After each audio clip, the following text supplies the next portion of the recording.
Okay, today is the 16th of February. I decided to do this video ahead of when I can actually display it, actually put it onto YouTube. Because, well, I'm a bit bored actually. I'm actually right between starting another model and finishing this one. So I thought I would just actually do the video of it first. And it is the 1:144 Ikaruga, the white version. I have shown the box before, so I'm not going to go too much into it.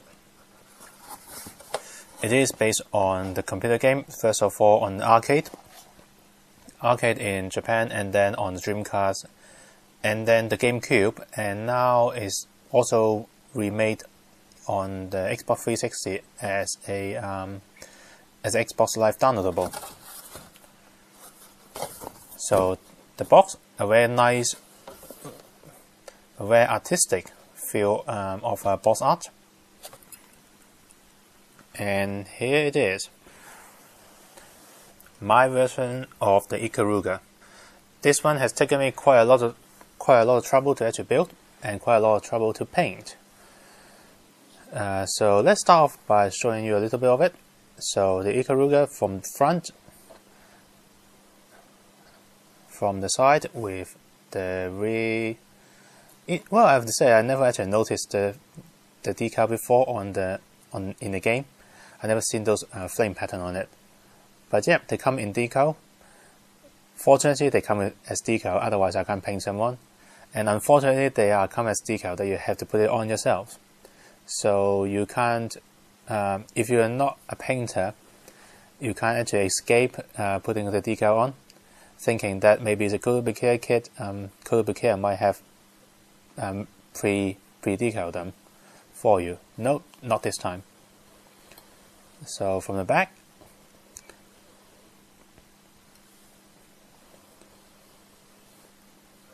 from the other side again, and we're back. And as some people who have played the game will know, the base here is actually, showing you some of the things I'm going to show you later, is half of the final boss, the Stone-like.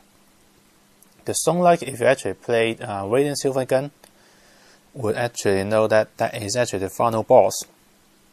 The crystal, the sentient sentient being that is supposedly can actually travel through time and space and actually rewrite the world.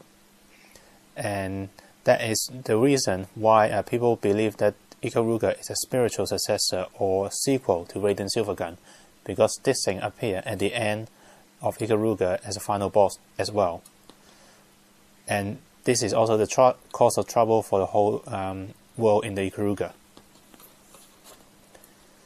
So this is attached to the stand, and it can be taken off. The model is actually designed to actually be put on the ground, but I will show it. I'm not going to do it here because it's actually taken quite a lot of work to do, and it's very fragile and flimsy. I will show you a picture of it that I did before. I will put it on here now. It does look pretty good actually. When it's actually on the ground, it does look very much like a bird nesting on, just standing on the ground with the wings fold back. I guess it's actually intentional because Ikaruga means a spotted dove in Japanese. It's a type of bird. I'm not quite sure. I think people only say it's a spotted dove because it's the closest thing they can actually refer to. But yeah, let's see if I could actually bring it closer, and hopefully the camera is still going to focus. So I did quite a lot of work on it. Anything here that is metallic, they were painted black first, and then various shades of grey, both gunmetal, and silver were airbrushed on to actually create a slightly shading effect. Overall, they're pretty good. So from the bottom of the craft, and of course a lot of gold effects and paint are actually painted on afterward. so that they're a bit more bold and a bit clearly visible.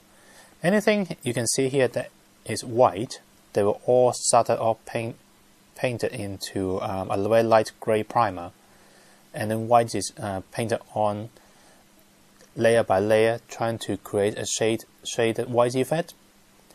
The end result wasn't very good, but that was okay, because after I've done the whole kit and put the decal on, I also decided to put weathering on, and any bit of the craft that is not actually shaded pretty well, I also got a chance to actually use the weathering in a very thin form to actually put on.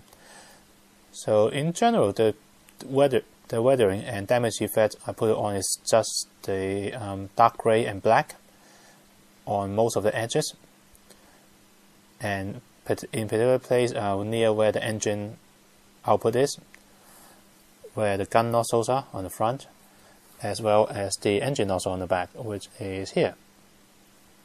So those are deliberately done much darker. There are little bits and pieces of brown watery effect on it, just one to actually make it look dirty, and two to actually give a bit of an oily effect as well. So overall, I'm pretty proud of it.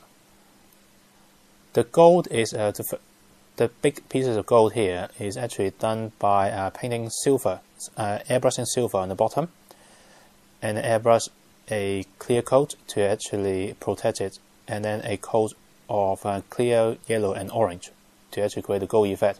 Unfortunately, my airbrush gave up on me halfway through, and I have to struggle my way through the gold. So at the end, the gold wasn't very smooth or bright. It ended up look a bit like bronze. But yeah, it's alright. It added to the gritty effect. So if anyone is interested, the Ikaruga itself is actually slightly articulated. The wing is actually jointed to the gold little triangle here, so they can move in and out. So same thing on this side. As you just see, Ikaruga is actually jointed at those two circle points, so they move at that point, and they also move at that point. So Ikaruga can actually fold back slightly like this.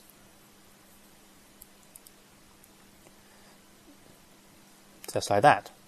The gun is actually just packed in, so they do actually swivel up and down a little bit, and the whole wing section can actually swivel up around as well. But I'm not going to do that. Not in front of the camera anyway. And so is this actually. Well, to be honest, I think you're supposed to stuck this on, but yeah, never mind. I think beside that, there's nothing else that actually move for posing purposes. Oh, that's one actually. Two, the landing gear rod that you have just seen on the photo when show you how you actually land on the ground. And hopefully this is actually going to focus. Okay, this does move up and down a little bit. By a little bit, I mean a little bit. The reason of them moving down is because this mechanical part on the engine port actually opens up. There we go. It opens up for the sake of allowing you to take the engine cover off, rotate it, and slot it back in on the back. Oh, stuck slightly.